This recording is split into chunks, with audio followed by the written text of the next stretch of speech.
Hello बच्चों, तो भाई कैसे हो आप सभी। आशा करता हूं सारे बच्चे एकदम अच्छे होंगे, एकदम बढ़िया होंगे और एकदम स्वस्थ होंगे। बच्चों तो आप सबका बहुत बहुत स्वागत है बेटा आपकी कक्षा 9 की गणित की क्लास में और आपके कक्षा 9-10 के हिंदी मीडियम के डाउटनेट चैनल पर। तो बच्चों देखो, हमारी जो क्लास 9th की ये क्लास चल रही है, इसमें आप सब जानते हो कि मैं आपको बिल्कुल एकदम मजेदार तरीके से एक ही क्लास में आपका पूरा का पूरा एक चैप्टर वन शॉट रिवीजन में कराता हूं। ठीक है, बहुत अच्छे से आप सब ये बात जानते हो। तो आज कौन से चैप्टर का वन शॉट रिवीजन में लेकर आया हूं? आज बच्चों ऐसे चैप्टर का मैं वन शॉट रिवीजन लेकर आया हूं जिस चैप्टर को ज्यादातर बच्चे छोड़ देते हैं क्योंकि वो समझ नहीं आता। ठीक है, जिस चैप्टर को कोई भी यार और कराने से पहले कहता है कि ठीक है यार नहीं कराते क्योंकि इस चैप्टर में से क्वेश्चन नहीं आते, लेकिन मैं आपको बता दूं इस चैप्टर में से क्वेश्चन आते हैं और भाई साहब बड़े आसान आसान से प्रश्न पूछता है। अगर आपने एक बार इस चैप्टर को समझ लिया तो यह चैप्टर का मतलब है मुफ्त के नंबर, यानी कि फ्री के नंबर। और हमें तो भाई फ्री के नंबर चाहिए। फ्री के नंबर से किसे नुकसान होता है? फ्री के नंबर किसे बुरे लगते हैं? चाहिए। तो भाई हम समझेंगे आज की क्लास में हमारा चैप्टर नंबर 5 यूक्लिड की ज्यामिति का परिचय। बहुत इंपॉर्टेंट, बहुत इंटरेस्टिंग और बहुत मजेदार ये चैप्टर है। थोड़ा सा थ्योरेटिकल चैप्टर है ये। ठीक है, तो यहां पर बच्चों सॉल्व करने से ज्यादा चीजें सुनना और लिखने पर ध्यान देना। ठीक है, तो हाथों हाथ कॉपी पेन लेकर बैठ जाओ क्योंकि जो चीजें मैं बताने वाला हूं बिल्कुल मजेदार होने वाली है हमारी आज की इस स्लाइड की तरह। ठीक है, तो चलो भाई फिर बिना किसी देरी के हम शुरुआत करते हैं बच्चों। हमारा कौन सा चैप्टर? हमारा यूक्लिड की ज्यामिति का परिचय। तैयार हो बच्चों?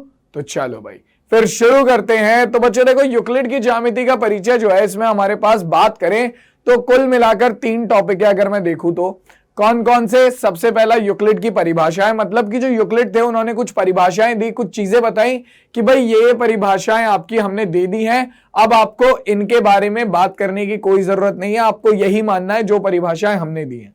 ठीक है, उसके बाद बच्चों यूक्लिड की अभिग्रहित और अभिधारणाएं मैं आपको समझाऊंगा कि अभिग्रहित और अभिधारणा में क्या फर्क होता है। ज्यादातर बच्चों को इसी चीज में कंफ्यूजन होता है कि अभिग्रहित और अभिधारणाएं क्या क्या होती हैं। दोनों चीजें हम क्लियर करेंगे। और उसके बाद हमारे पास आता है बच्चों यूक्लिड की 5वीं अभिधारणा के समतुल्य रूपांतरण। ठीक है, हम ये रूपांतरण वाला भाग नहीं करेंगे क्योंकि इसमें से इतने खास प्रश्न नहीं पूछता। जो इंपॉर्टेंट भाग है वो है ये दोनों। ठीक है, और इस वाले भाग को बच्चों हम क्या करेंगे, हमारा कवर करेंगे। ठीक है, तो बिना किसी देरी के चलिए भाई शुरुआत करते हैं और आगे बढ़ते हैं इस चैप्टर में। तो बच्चों देखो, सबसे पहले हमें समझना होगा कि भाई जिस यूक्लिड की ज्यामिति की परिचय की हम बात कर रहे हैं, ये परिचय है क्या, ये ज्यामिति होती क्या है। तो सबसे पहले भाई ज्यामिति को अगर मैं इंग्लिश में बताऊं तो इसे कहते हैं ज्योमेट्री, और इसकी अगर मैं एक छोटी सी परिभाषा दूं तो वो ये है। ठीक है, कि भाई शब्द ज्यामिति का विकास यूनानी भाषा के शब्द जियो और मेट्रियन, मतलब जियो और मेट्रीन से हुआ था। जियो का अर्थ होता है पृथ्वी और मेट्रीन का अर्थ होता है मापना। ठीक है, आपका यूनानी भाषा में जियोमेट्रीन कोई अर्थ होगा, क्या होगा, शब्द होगा जिनसे मिलाकर आपका ये बना है ज्यामिति यानी कि ज्योमेट्री। जियो का मतलब होता है आपका पृथ्वी और मेट्रीन का मतलब होता है आपका क्या, मापना। ठीक है, तो हम कह सकते हैं कि ज्यामिति का जो एक छोटा सा मतलब है वो क्या है, वो है पृथ्वी को मापना यानी कि भूमि को मापना। तो भाई ज्यामिति का हमारा जो विकास किया था, हमारे पूर्वजों ने जो विकास किया था ज्यामिति का, वो किस लिए किया था? वो इसीलिए किया था बच्चों ताकि क्या किया जा सके, ताकि आपकी जो भूमि है उसे मापा जा सके। अब यार एक बात बताओ, आप में से कोई गांव में रहता होगा तो आपको पता होगा कि भाई छोटे छोटे खेतों के लिए कितनी लड़ाइयां हो जाती हैं। ठीक है, तो यार अगर एक बात बताओ, आपका ज्यामिति कभी आती नहीं तो आप कभी ज्यामिति से भैया कभी आप किसी वर्ग का या किसी आयत का क्षेत्रफल निकाल ही नहीं पाते। क्षेत्रफल नहीं निकाल पाते तो कैसे बता पाते कि भाई तुम्हारा खेत कितना बड़ा है, तुम्हारा खेत कितना बड़ा है या किसी और का खेत कितना बड़ा है? नहीं बता पाते ना। तो भाई उसी चीज को सरल बनाने के लिए कि भाई दो किसानों के बीच में लड़ाई ना हो, पहले से ही कंफर्म हो जाए कि भैया इसका खेत जो है वो इतना बड़ा है और इसका खेत जो है वो इतना बड़ा है, तो इसी के लिए बच्चों हमारा क्या बनाया गया, हमारा ज्यामिति बनाई गई। ठीक है बच्चों, जिसका नाम भी क्या है आपका, क्या बच्चों, भूमि को मापना, और उसी के आधार पर हमारी आज की जो पीपीटी है वो भी आप देख सकते हो पूरी की पूरी। ठीक है, तो बच्चों आप देखो ज्यामिति के लिए यूक्लिड ने कुछ परिभाषाएं दी।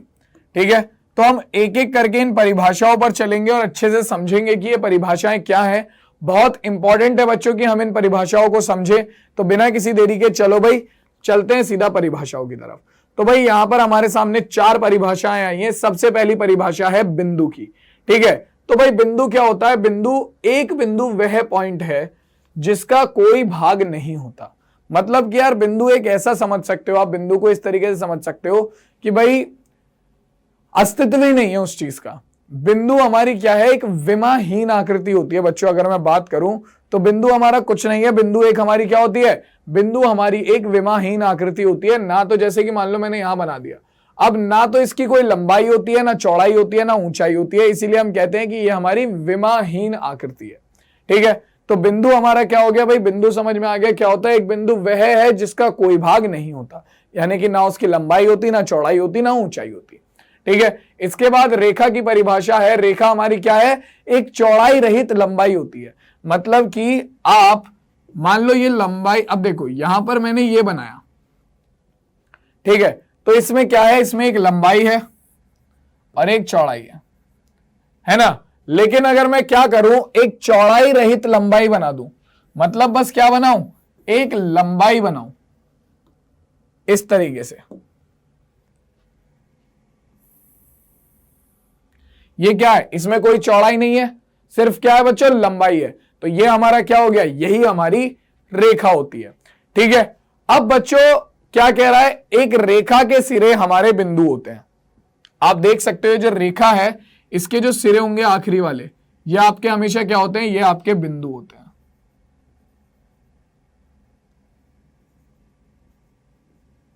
क्या होते हैं बेटा? ये आपके बिंदु होते हैं। ठीक, रेखा के सिरे आपके क्या होते हैं? बिंदु होते हैं। और जो चौथी हमारी वो कहती है स्थिति, वो क्या है? वो कहती है कि एक सीधी रेखा ऐसी रेखा है जो स्वयं पर बिंदुओं के साथ सपाट रूप से स्थित होती है। मतलब कि अगर आप कोई सीधी रेखा बना रहे हो तो इसके ऊपर जितने बिंदु हैं ये इनके ऊपर सपाट रूप से स्थित है। ये रहा, ठीक है, इस पे जितने भी बिंदु हैं उन सब पर सपाट रूप से स्थित होती है एक सीधी रेखा। ठीक है बच्चों, तो ये 4 हमारी क्या है? ये 4 हमारी परिभाषाएं हैं। इसके बाद हमारी कुछ परिभाषाएं और हैं, छोटी छोटी सी 3 परिभाषाएं ये रही कि भाई एक पृष्ठ वह है जिसकी केवल लंबाई और चौड़ाई होती है। मतलब कि जैसे कि अगर मान लो मैं ये बना देता हूं, अब बच्चों इसमें क्या है? एक लंबाई है और एक चौड़ाई है। तो ये हमारा क्या होता है बच्चों? हमारा पृष्ठ होता है। ठीक है, पृष्ठ होता है जिसमें केवल लंबाई और चौड़ाई होती है। ठीक है, और जो पृष्ठ के किनारे होते हैं बेटा, आप यहां पर देख सकते हो, हमारे जो पृष्ठ के किनारे होते हैं वो क्या होती हैं? वो आपकी रेखाएं होती हैं। जैसे कि यहां पर देखो, ये आपकी क्या है?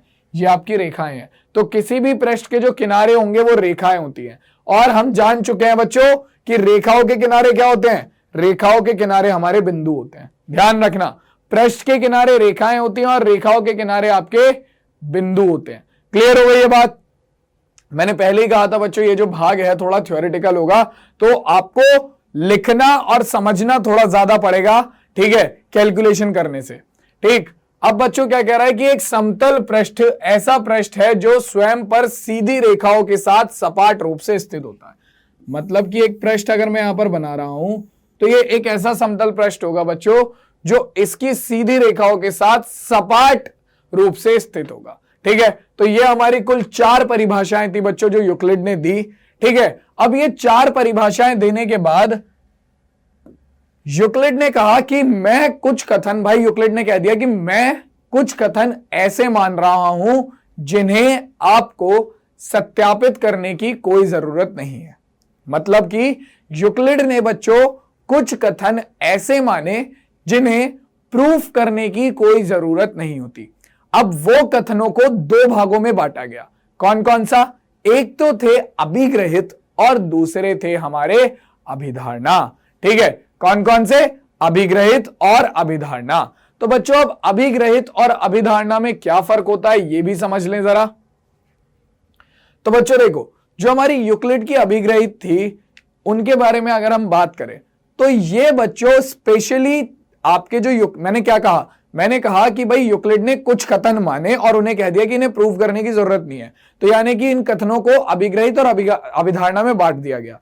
तो यानी कि आपको अभिग्रहित और अभिधारणा दोनों को ही सिद्ध करने की जरूरत नहीं होती है। ना कभी पेपर में आएगा कि अभिधारणा या अभिग्रहित को सिद्ध करो, क्योंकि करके दिखाया ही नहीं गया है कहीं। ठीक है बच्चों, लेकिन आपका जो अभिग्रहित होती है वो ऐसे कथन है, वो ऐसी कथन हमारे यूक्लिड जी ने माने थे जिन्हें आप पूरे गणित में इस्तेमाल कर सकते हो। मतलब कि आप उन्हें अलजेब्रा में, ठीक है, यानी कि बीज गणित में, अंक गणित में, उन्हें तुम कहीं भी इस्तेमाल कर सकते हो। ठीक है, ऐसे कथन जो यूक्लिड ने माने थे उन्हें कहा गया अभिग्रहित।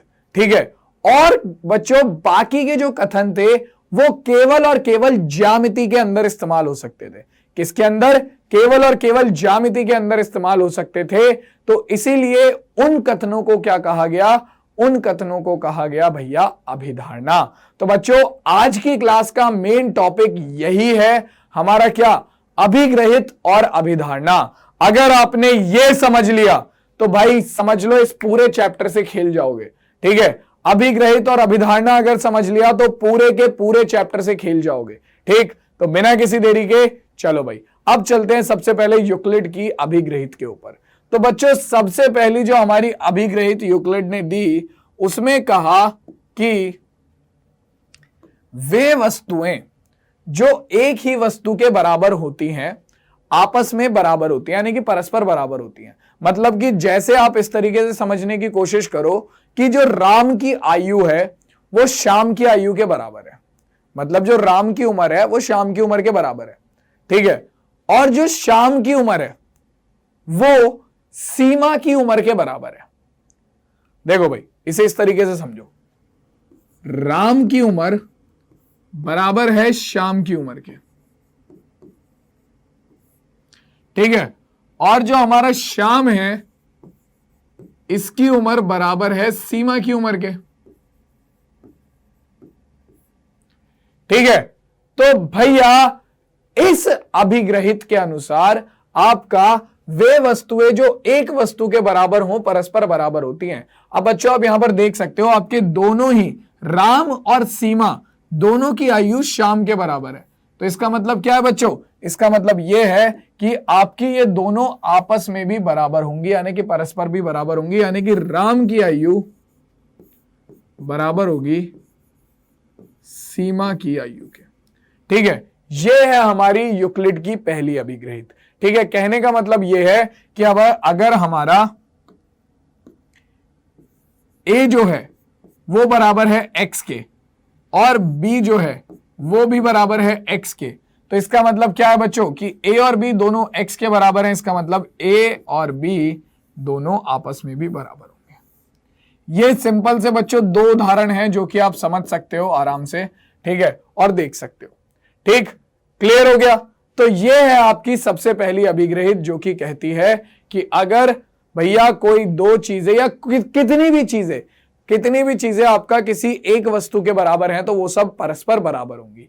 ठीक है बच्चों, पहली अभिग्रहित सबको क्लियर हो गई?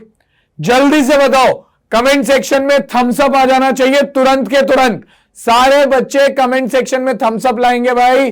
थम्स अप लानी है, कोक और मरिंडा वगैरह मत ले आना। जल्दी से बताओ, समझ में आ गया सबको? चलो तो देखो बच्चों अब चलते हैं अपना दूसरी अभिग्रहित की तरफ। तो दूसरी अभिग्रहित कहती है कि यदि दो बराबरों को बराबरों में जोड़ा जाए तो पूर्ण भी बराबर होते हैं। ठीक है, मतलब कि मान लो आपके दो बराबर हैं। ठीक, x बराबर है y के। ठीक है, और आपका a बराबर है b के। ठीक है, अगर बच्चों आप इन दोनों बराबरों को आपस में जोड़ देते हो, ठीक है, जैसे कि x प्लस a कर दो बराबर y प्लस b कर दो। ठीक है, इन दोनों बराबरों को जोड़ा तो जो ये पूर्ण निकल कर आया बच्चों इन दोनों का, ये भी क्या आएगा? ये भी बराबर आएगा। ठीक है भैया, अगर आपके दो बराबरों में बराबरों को जोड़ा जाएगा तो क्या आएगा? आपके पास जो मान निकल कर आएगा वो भी हमेशा बराबर होगा।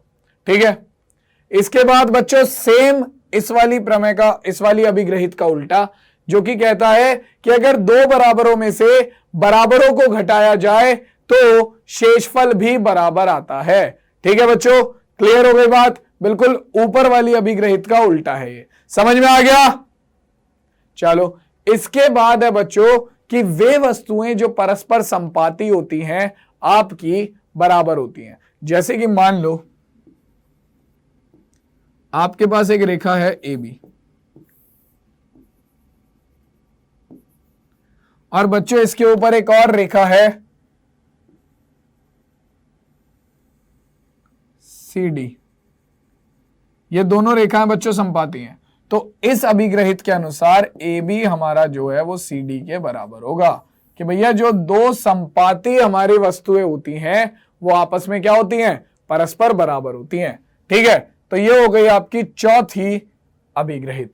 इसके बाद बच्चों आपके पास आती है आपका पांचवी अभिग्रहित, पूर्ण अपने भाग से बड़ा होता है। अब यार इसे समझने के लिए सबसे बढ़िया उदाहरण है, सुनो। घर में रोटी खाई है, ठीक है, एक पूरी रोटी आपका पूर्ण मान लो, एक पूरी रोटी को क्या मान लो? पूर्ण मान लो। ठीक है, और उसके एक टुकड़े को क्या मान लो? उसका भाग। रोटी का एक टुकड़ा क्या हो गया? रोटी का भाग हो गया। तो भैया एक बात बताओ, पूरी रोटी बड़ी होगी या रोटी का एक टुकड़ा? सीधी सी बात है, पूरी रोटी बड़ी होगी। तो भैया यही चीज यहां पर कही गई है कि एक पूर्ण हमेशा अपने भाग से बड़ा होता है। ठीक है, तो ये पांच अभिग्रहित हैं बच्चों, जो कि ये पांच यूक्लिड के ऐसे कथन हैं जिन्हें आपको सिद्ध करने की जरूरत नहीं है। और बच्चों इन पांचों को आप अपने पूरे गणित में कहीं भी इस्तेमाल कर सकते हो। अभी दो कथन और बचे हैं, उनके बारे में और समझाता हूं। तो दो अभिग्रहित और हैं, वो और देखेंगे बच्चों। ये समझ में आई सबको? देख लो भाई एक बार, ये क्लियर हो गई? बहुत बढ़िया। चलो अब बच्चों इसके बाद हमारे पास दो और हैं। सबसे पहली है कि भाई अगर आपका वे वस्तुएं जो एक ही वस्तु की दोगुनी हो परस्पर बराबर होती है। मतलब कि आपका मान लो वस्तु है कौन सी? a बराबर है 2x के, मतलब कि जो a है वो x के दुगने के बराबर है। ठीक है, ऐसे ही आपका y जो है वो भी x के दुगने के बराबर है। तो बच्चों क्या कह रहा है कि वे वस्तुएं जो एक ही वस्तु के दुगने के बराबर होती हैं आपस में भी बराबर होती हैं। ऐसे ही समझ लो आपका z जो है वो भी x के दुगने के बराबर है। तो इसका मतलब क्या है? आपके जो भी वस्तुएं x के दोगुने के बराबर होंगी वो आपस में बराबर हो जाएंगी। a बराबर y बराबर z। ये हमारी छठी अभिग्रहित कहती है। ठीक है, और सातवीं अभिग्रहित बच्चों इसका बिल्कुल उल्टा है, जो कि कहती है कि वे वस्तुएं जो एक ही वस्तु की आधी होती है परस्पर बराबर होती हैं। तो भाई अगर मान लो a बराबर है x बटे 2 के, y बराबर है x बटे 2 के और z बराबर है x बटे 2 के, तो ये तीनों आपस में बराबर हो जाएंगे क्योंकि तीनों के तीनों एक ही वस्तु के आधे के बराबर है। ठीक है बच्चों, तो ये है बच्चों हमारी कुल मिलाकर 7 अभिग्रहित जो कि यूक्लिड ने दी थी। कितनी अभिग्रहित बच्चों? हमारी 7 अभिग्रहित जो कि यूक्लिड ने दी थी। ठीक है, तो यहां से आप देख सकते हो। जल्दी से कमेंट सेक्शन में बताओ सबको समझ में आ गया? तुरंत अभी के अभी कमेंट सेक्शन में बताओ बच्चों। और सुनो मेरी बात, अपने सारे दोस्तों को क्लास शेयर कर दो, क्लास को अभी के अभी लाइक कर दो अगर मजा आ रहा है तो, और कमेंट सेक्शन में भाई बता दो, थम्स अप की लाइन लगा दो, बता दो कि भाई समझ में आ गया, आ गया, आ गया, आ गया, आ गया और आ गया। ठीक है बच्चों, जल्दी से जल्दी से। चलो भाई, बहुत बेहतरीन। तो भैया ये है हमारी यूक्लिड की 7 अभिग्रहित। अब बच्चों इसके बाद हम थोड़े से अभ्यास प्रश्न देखते हैं बहुत बेसिक से, ताकि आगे के हम प्रश्नों पर चल सके। ठीक है, चलो भाई, अब आपको बताना है कौन सा विकल्प सही है। कमेंट सेक्शन में लाइन लगा देना आंसर्स की। ठीक है, बताओ भाई। आपको दे रखा है कि दो दिए हुए बिंदु P और Q से जाने वाली कितनी रेखाखंड खींचे जा सकते हैं? भाई बताओ। आपका एक बिंदु हो गया ये P, और दूसरा बिंदु हो गया ये रहा Q। तो कह रहा है P और Q से जाने वाले कितने रेखाखंड खींचे जा सकते हैं? बताओ बच्चों, कितने रेखाखंड ऐसे हैं जो P और Q से जाने वाले खींचे जा सकते हैं? जीरो यानी कि एक भी नहीं, एक, दो या तीन, कौन सा विकल्प सही होगा? ए, बी, सी या फिर डी? जल्दी से बताओ बेटा, बताइए बच्चों कौन सा विकल्प सही है। तो अगर हम बात करें बच्चों, तो देखो भाई मैं आपको समझाता हूं। बच्चों आप बनाने की कोशिश करो। आपने एक रेखा यहां से खींची, देखो ये केवल पी से होकर जाएगी, ठीक। आपने एक रेखा ऐसे खींची, ये भी केवल पी से होकर जाएगी। देखो ये पी से होकर गई, ये भी पी से होकर जाएगी। अगर आपने एक रेखा क्यू से ऐसी खींची, ये भी क्यू से होकर जाएगी, ये भी क्यू से होकर जाएगी, ये भी क्यू से होकर जाएगी। भाई कोई भी ऐसी रेखा नहीं है जो कि आपका कहां से, दोनों से होकर जाए। लेकिन बच्चों अगर आप एक रेखा ऐसे खींचो, ठीक है, अगर आप बच्चों कोशिश करो तो आप एक रेखा जरूर ऐसी खींच पाओगे जो कि दोनों बिंदुओं से होकर जा रही है। उसके अलावा बच्चों कोई रेखा ऐसी नहीं होगी जो कि आपकी दोनों बिंदुओं से होकर जाए, ठीक है। केवल और केवल एक रेखा आप ऐसी खींच पाओगे बच्चों जो दोनों बिंदुओं से होकर जाएगी। उसके अलावा कोई रेखा ऐसी नहीं होगी जो कि दोनों बिंदुओं से होकर जाए। इसका मतलब क्या है कि भैया दो दिए हुए बिंदु से होकर जाने वाली आपका केवल और केवल एक रेखा खंड खींचा जा सकता है, यानी कि बी विकल्प इस प्रश्न का सही उत्तर हो गया। तो क्या बात है बच्चों, जिसने कमेंट सेक्शन में बी विकल्प बताया है बिल्कुल सही है। लगा दो भाई, जल्दी से बताओ किस किसने सही उत्तर बताया था। जल्दी बताओ बेटा किस किसने सही उत्तर बताया था, बताओ बताओ बताओ। चलो बहुत बेहतरीन। अब देखो बच्चों, अब आता है हमारे पास अगला प्रश्न। कह रहा है कि बच्चों फिर से बहुविकल्पीय प्रश्न है। कह रहा है बच्चों कि एक दिए हुए बिंदु से होकर जाने वाली कितनी रेखाएं खींची जा सकती हैं। अब यार ये तो बहुत ही आसान है। एक बिंदु है आपके पास, इससे जाने वाली बच्चों कितनी रेखाएं हम खींच सकते हैं, बताओ। मान लो ये कोई भी बिंदु है, इससे जाने वाली आप कितनी रेखाएं खींच सकते हो। तो भाई अगर मैं बात करूं तो इस बिंदु से जाने वाली, तो भैया मैं देखो एक बिंदु से होकर जाने वाली, तो मैं ना जाने कितनी रेखाएं खींच सकता हूं।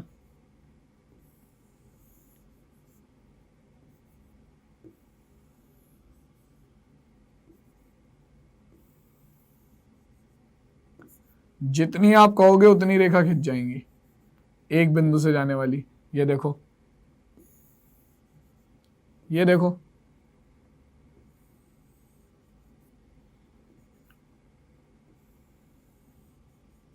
एक बिंदु से जाने वाली आप जितनी चाहें उतनी रेखाएं खींच सकते हो, बिना किसी झिझक, बिना किसी दिक्कत के, ठीक है। जितनी चाहें उतनी रेखाएं खींच दो। एक बिंदु से जाने वाली आप जितनी चाहें उतनी रेखा खींच सकते हो। इसका मतलब क्या है बच्चों, एक बिंदु से जाने वाली कितनी अनंत रेखाएं खींची जा सकती हैं, यानी कि सी विकल्प इस प्रश्न का बिल्कुल सही उत्तर हो गया।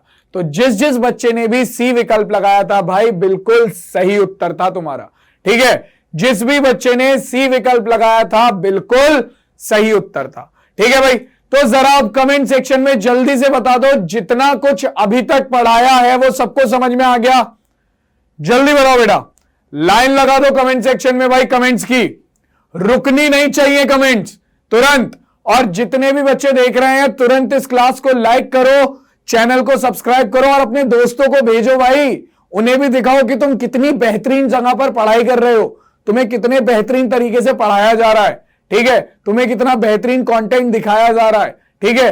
भेजो अपने दोस्तों को, शेयर करो, मुझे भी मजा आएगा ज्यादा लोगों को पढ़ाने में और तुम्हें भी मजा आएगा जब ज्यादा कंपटीशन होगा, ठीक है। तो जल्दी से भेजो, बहुत सही, जल्दी से। चलो तो बच्चों देखो भाई, अब हम चलते हैं सीधा हमारा यूक्लिड की अभिधारणाओं की तरफ। देखो बच्चों, हमने क्या बात करी थी, हमने ये बात करी थी कि यार यूक्लिड की जो अभिग्रहित और अभिधारणाएं थी वो क्या थी।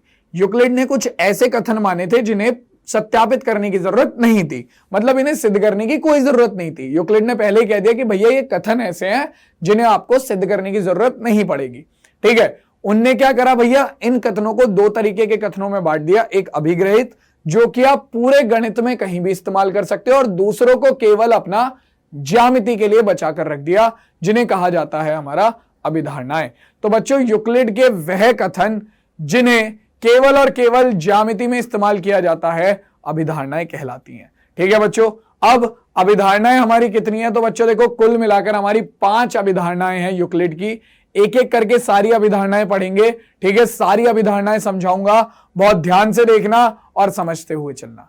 ठीक है बच्चों, चलो। तो भाई पहली अभिधारणा ये कहती है कि हमारा एक बिंदु एक अन्य बिंदु तक एक सरल रेखा खींची जा सकती है। एक बिंदु से एक अन्य रेखा तक एक सरल रेखा खींची जा सकती है, अथवा दो बिंदुओं से होकर एक अद्वितीय रेखा गुजरती है। मतलब कि जो अभी हमने पहले प्रश्न करा था ना, पहला वाला, दो बिंदुओं से होकर जाने वाली रेखा, उसके लिए कथन ये रहा। ठीक है, तो भाई आप अगर देखोगे तो इस कथन में साफ साफ बोला गया, देखो हमें पता है कि भैया यूक्लिड ने पहले ही कहा था कि इन्हें सिद्ध करने की जरूरत नहीं है। ठीक है, तो भाई आपका सीधी सी बात है, आप दो बिंदुओं से अगर आप जाने वाली रेखा ढूंढोगे,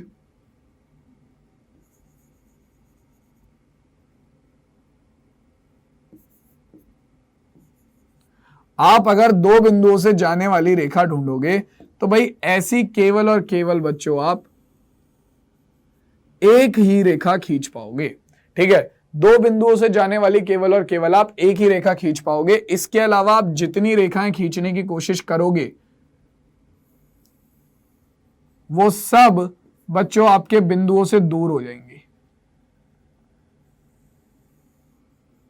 मतलब किसी एक बिंदु से होकर जाने वाली तो आप खींच सकते हो, लेकिन दूसरे बिंदु से होकर जाने के लिए, मतलब दो बिंदुओं से होकर जाने वाली केवल और केवल आप एक ही रेखा खींच पाओगे, चाहे जितनी भी कोशिश आप कर लो। ठीक है, नहीं खींचेगी। आप चाहो जितनी चाहो उतनी कोशिश करके देख लो, नहीं खींचेगी। ठीक है, तो इसका मतलब क्लियर है कि भैया आपका एक बिंदु से जाने वाली केवल और केवल एक ही रेखा या एक ही रेखाखंड खींचा जा सकता है, या फिर अगर हम कहें तो दो बिंदुओं से बच्चों आपका केवल एक अद्वितीय रेखाखंड होकर जा सकता है, जैसा कि आप इस चित्र में देख भी रहे हो। क्लियर हो गई बात? समझ गए सब? जल्दी से बताओ बेटा, क्लियर है? बताओ भाई, बताओ। चलो भाई, तो ये थी आपकी पहली अभिधारणा कि भैया दो बिंदुओं से होकर जाने वाली केवल और केवल एक ही रेखा खींची जा सकती है। ठीक है, चलो अब इसके बाद आती है बच्चों अपनी दूसरी अभिधारणा। दूसरी अभिधारणा क्या है? देखो भाई, दूसरी अभिधारणा कहती है कि एक शांत रेखा को, यानी कि रेखाखंड को अनिश्चित रूप से विस्तृत किया जा सकता है। मतलब कि आपका अगर कोई एक रेखाखंड है, जैसे कि देखो ये समझ लो, ये आपका ये रेखाखंड है ए बी, तो ये प्रमेय कहना चाहती है कि आप इस रेखाखंड को दोनों ओर अनिश्चित रूप से बढ़ा सकते हो। और सीधी सी बात भी है बच्चों, मैं इस रेखाखंड को इस साइड भी अनंत तक बढ़ा सकता हूं, जहां तक चाहूं मैं वहां तक बढ़ा सकता हूं। और सेम चीज हमारा इधर की तरफ के लिए भी है, मैं इस साइड भी इस रेखाखंड को जहां तक चाहे वहां तक बढ़ा सकता हूं। सीधी सी बात है। तो यानी कि बच्चों आपका, अब देखो ये वाली चीज जो है वो आपको सिद्ध करने की जरूरत नहीं है, आपको साफ साफ इस चित्र में दिख रहा है कि आप एक रेखाखंड को अनंत तक बढ़ा सकते हो। तो इसीलिए बच्चों इन्होंने अभिधारणाएं ऐसी ही मानी थी जो आपको केवल देखकर ही पता लग जाती हैं कि भैया आप क्या करते हो, आप अपना एक शांत रेखा को, यानी कि रेखाखंड को अनंत मतलब अनिश्चित रूप से विस्तृत कर सकते हो। यह थी हमारी अभिधारणा नंबर 2। ठीक है, अब आती है बच्चों इसकी अभिधारणा नंबर 3, जो कि यह कहती है कि हमारा किसी केंद्र और किसी त्रिज्या को लेकर एक वृत्त खींचा जा सकता है। मतलब कि भैया ये कहना चाह रहा है कि अगर आपको एक बिंदु केंद्र दे दिया जाए और एक त्रिज्या दे दी जाए r, तो ये कहना चाहते हैं क्या कि अगर आपको एक केंद्र दे दिया जाए और एक त्रिज्या दे दी जाए r, तो आप एक वृत्त की रचना कर सकते हो बड़े आराम से। और ये बात बिल्कुल सही भी है। ठीक है बच्चों, ये बात हमारी बिल्कुल सही भी है कि अगर हमें एक केंद्र दे दिया जाए, थोड़ा सही से बनाते हैं इसे,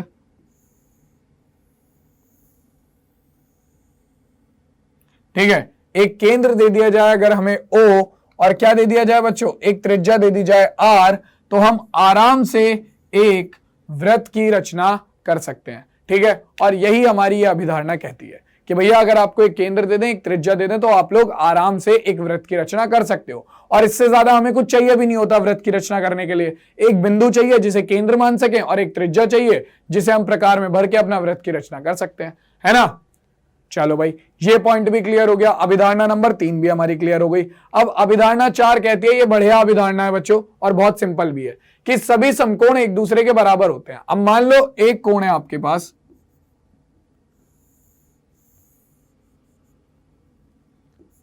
कोण ए बी सी, जो कि एक समकोण है। ठीक है, दूसरा कोण है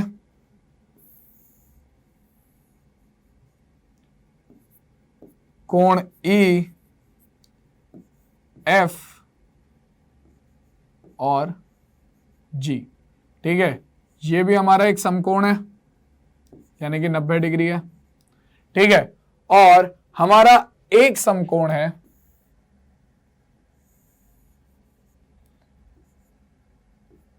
एक्स वाई और जेड।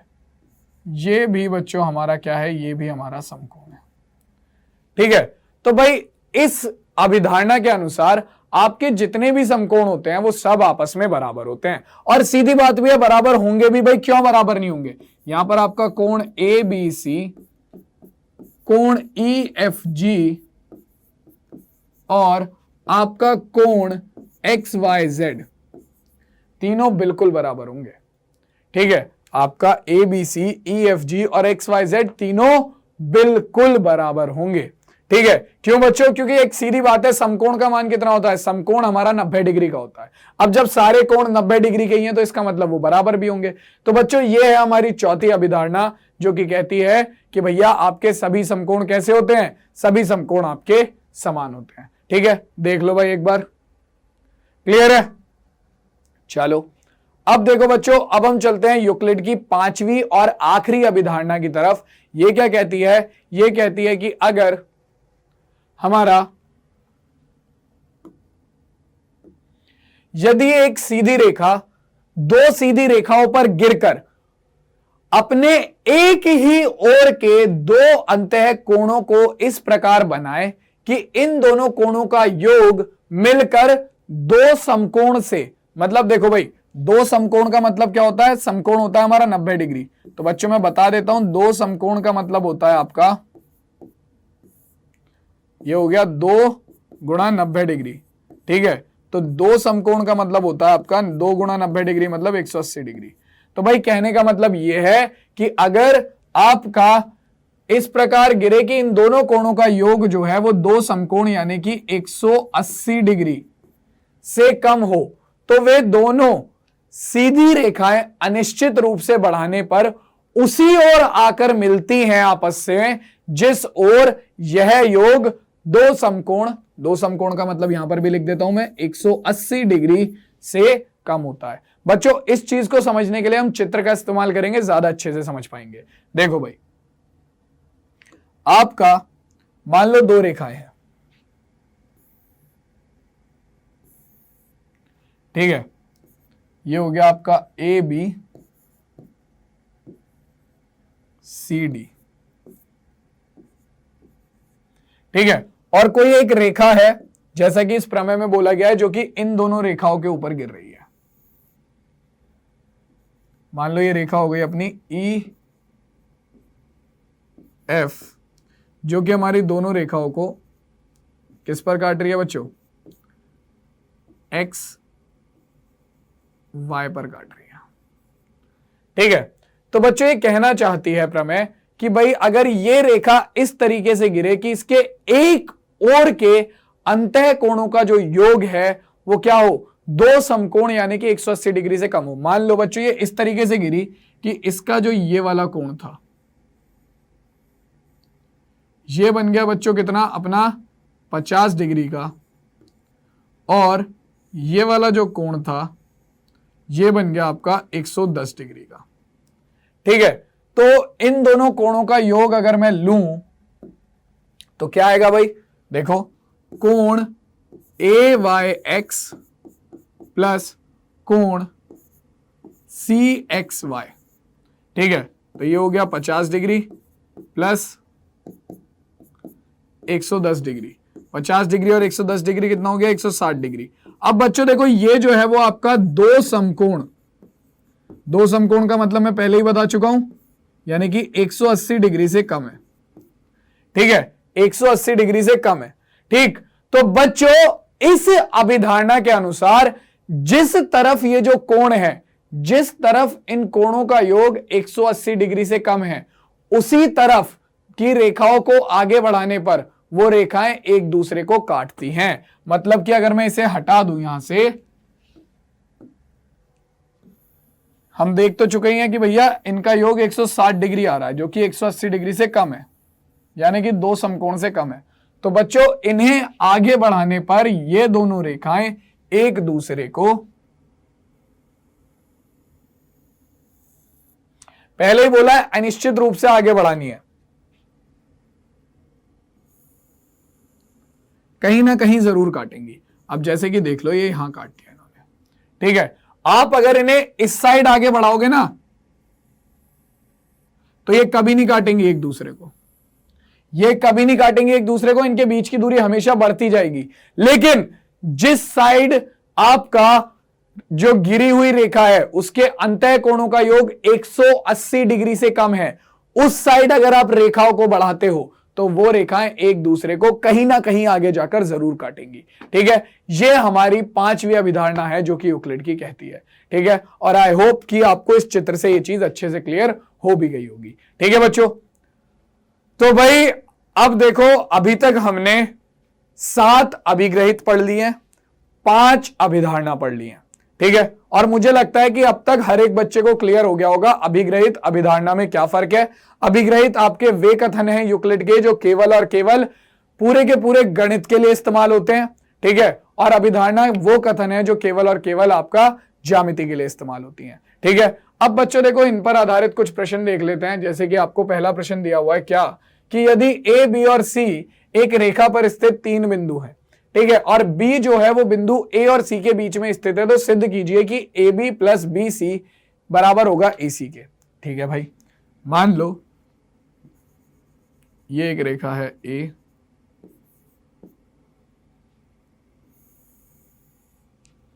और सी,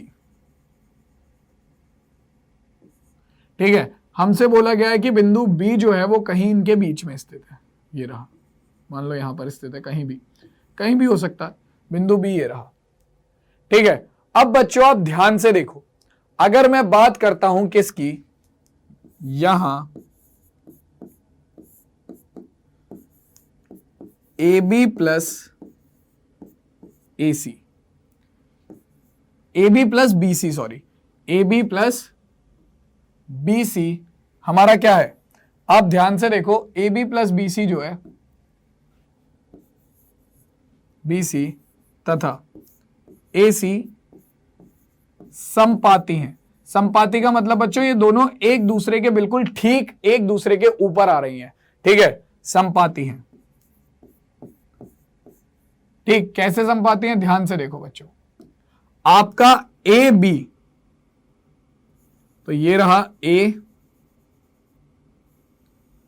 B plus A C, A B plus A C, A B plus B C जो है वो आपका ए सी के संपाती होगा। देखो A B plus B C इतना है, ठीक, और हमारा ए सी कितना है, ध्यान से देखो भाई, ए सी हमारा हो जाएगा, ये रहा, बड़े आराम से दिख जाएगा हमें, ये रहा हमारा ए सी,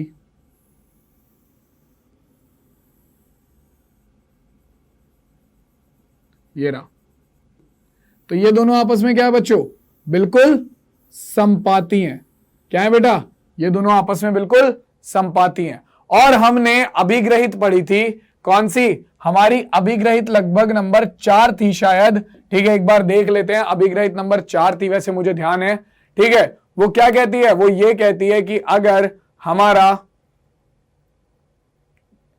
देखो भाई, अभिग्रहित नंबर 4 है, क्या कहती है? वे वस्तुएं जो परस्पर संपाती होती हैं परस्पर बराबर भी होती हैं।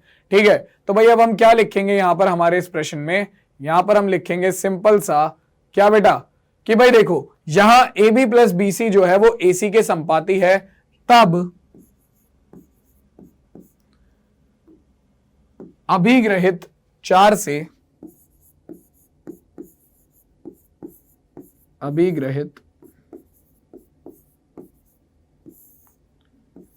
से हमारे पास क्या आ जाएगा? देखो भाई, क्योंकि ये A B plus B C जो है वो ए सी के संपाती है, तो ये दोनों परस्पर बराबर भी होंगे, क्योंकि अभिग्रहित 4 यही कहती है कि जब दो वस्तुएं आपस में संपाती होती हैं तो वो बराबर भी होती हैं। ठीक है, हमारा A B plus B C बराबर होगा ए सी के, और ये रहा आपके इस प्रश्न का उत्तर। ठीक है बच्चों, ऐसे प्रश्न काफी ज्यादा पूछता है, इसीलिए मैंने आपको ये वाला प्रश्न करा दिया है। इंपॉर्टेंट प्रश्न है, नोट कर लो। ठीक है भाई, समझ आ गई बात? तो अभी तक जितना पढ़ाया है सबको क्लियर हो गया? तुरंत मुझे कमेंट सेक्शन में बताओ सबको क्लियर हुआ या नहीं। तुरंत अभी के अभी कमेंट सेक्शन में चाहिए मुझे, जल्दी से बताओ सबको क्लियर हुआ या नहीं। तुरंत पूरी लाइन लगा दो कमेंट सेक्शन में कमेंट्स की। और जो भी बच्चे यूट्यूब पर देख रहे हैं अभी के अभी लाइक मारो। यार क्या जा रहा है तुम्हारा लाइक मारने में? अभी के अभी लाइक मारो, मुझे अच्छा लगेगा, मुझे अच्छा लगना चाहिए आपके हिसाब से, तो भाई मार दो अभी के अभी लाइक। ठीक है, और इसे अपने दोस्तों के साथ शेयर करो, अभी शेयर करो तुरंत के तुरंत। ठीक है, तो भाई ये वाला प्रश्न हो गया। अगला प्रश्न देखो क्या कह रहा है। कह रहा है बच्चों, दो असमांतर रेखाएं एक दूसरे को कितने बिंदुओं पर प्रतिच्छेद करती हैं? चलो ये मैं आपको बनाकर दिखाता हूं। दो असमांतर रेखाएं बनाते हैं, जैसे कि सबसे पहले मान लो एक रेखा ये हो गई और एक रेखा ये हो गई। दोनों असमांतर रेखाएं थी, एक दूसरे को कहां पर काट रही हैं? एक बिंदु पर काट रही हैं। ठीक है, और बनाते हैं।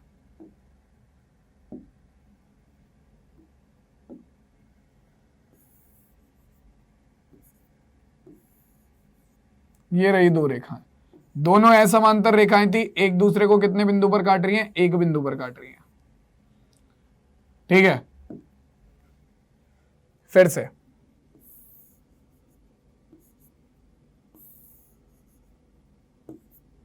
दो असमांतर रेखाएं हैं, एक दूसरे को कितने बिंदुओं पर काट रही हैं? एक बिंदु पर। तो बच्चों ये चीज हम पहले से ही जानते हैं कि भैया हमारा दो असमांतर रेखाएं जो हैं वो कभी भी अगर काटेंगी, एक दूसरे को प्रतिच्छेद करेंगी, तो वो केवल और केवल एक बिंदु पर प्रतिच्छेद करेगी। यानी कि हमारा जो विकल्प नंबर बी है वो इस प्रश्न का सही उत्तर होगा। और इसी के साथ बच्चों अपना ये वाला प्रश्न भी यहीं पर खत्म हो गया। ठीक है बच्चों, क्लियर हो गई बात?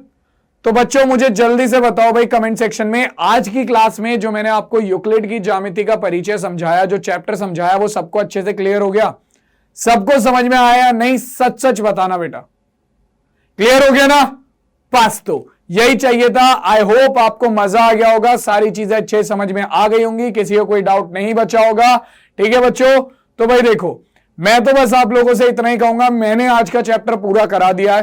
ठीक है, और आज के लिए आपका जो कोट है भाई वो यही है कि think big, trust yourself and make it happen. मतलब कि बड़ा सोचो, खुद पर विश्वास करो और करके दिखाओ। तो भैया बड़ा सोचो, ज्यादा से ज्यादा परसेंटेज लाने की सोचो, 90%, 95%, 98%, ऐसी परसेंटेज लाने की सोचो। खुद पर विश्वास करो, हार्ड वर्क करो और करके दिखाओ। ठीक है, सो भाई आज का तुम्हारे लिए मोटिवेशन यही होगा, think big, trust yourself and make it happen. करके दिखाओ, चाहता हूं मैं तुम लोग करो, और मुझे भरोसा है यार तुम पे, तो तुम्हें क्यों नहीं है, करो, आई नो तुम करोगे। ठीक है, तो चलो भाई, तो बच्चों आई होप आपको आज की क्लास में कराई हुई सारी चीजें अच्छे समझ में आई होंगी, मजा आया होगा आज की क्लास में। जो हमने थ्योरी पढ़ी है वो आपने नोट करी होगी, और अब यूक्लिड की ज्यामिति के क्वेश्चन आप लोग नहीं छोड़ोगे। ठीक है, तो चलो भाई मिलते हैं सीधा अगली क्लास में। तब तक के लिए बच्चों मैं आपको बता दूं कि अब जो अगली क्लास होगी अपनी मैथ्स की वो तो होगी मंडे को। ठीक है, और कल होगी अपनी किसकी क्लास? साइंस की क्लास। तो भूलना नहीं है, कल दोपहर में 3 बजे आपकी साइंस की क्लास होगी, तो मिस नहीं करनी है। मिलते हैं बच्चों सीधा अब कब? अपनी अगली क्लास में। तब तक के लिए सभी बच्चे अपना ध्यान रखो। सभी को thank you, take care, ta-ta और बाय बाय बच्चों।